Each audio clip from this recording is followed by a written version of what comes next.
یہ دو چیزیں جب آپ جوڑتے ہیں تو آپ کو سمجھ میں آئے گا کہ یہ طوفان کیا کھڑا ہو رہا ہے، کیوں اس وقت اتنی زیادہ آپ کو چاروں طرف ہلچل نظر آ رہی ہے، کیوں یہ خبریں پھیل رہی ہیں جو آپ کو خبریں پھیلتی ہوئی نظر آتی ہے۔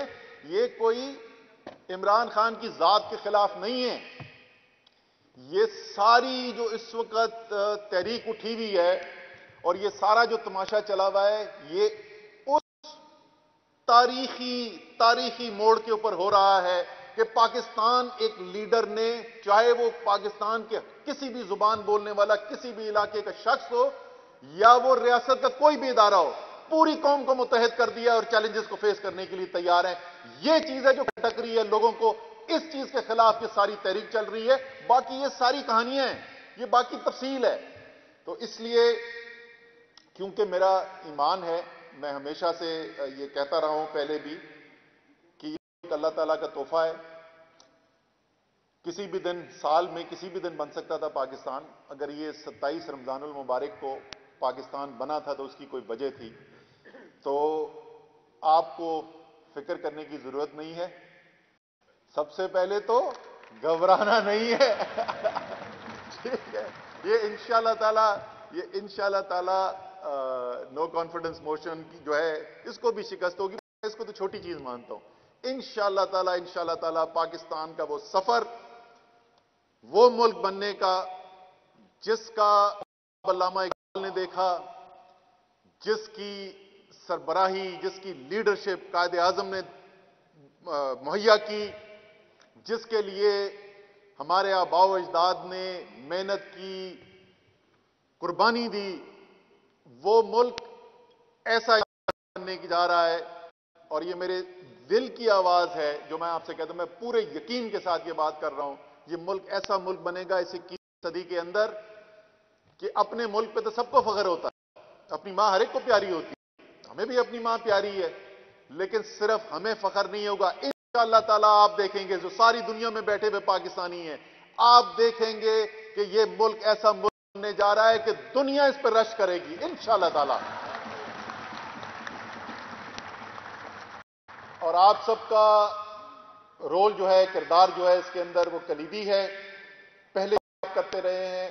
میں نے جیسے کہا اس کردار کے بارے میں انشاءاللہ تعالیٰ کل جب ہم آئیں گے تو آپ سے زیادہ تفصیل بات کروں گا۔ آپ سب کا شکریہ، پاکستان آپ وقت نکال کے آئے اس کے لیے، آپ جو سب کام کر رہے ہیں اس کا سب شکریہ۔ انشاءاللہ تعالیٰ آپ کی یہ محنت رائے گاں نہیں جائے گی۔ پاکستان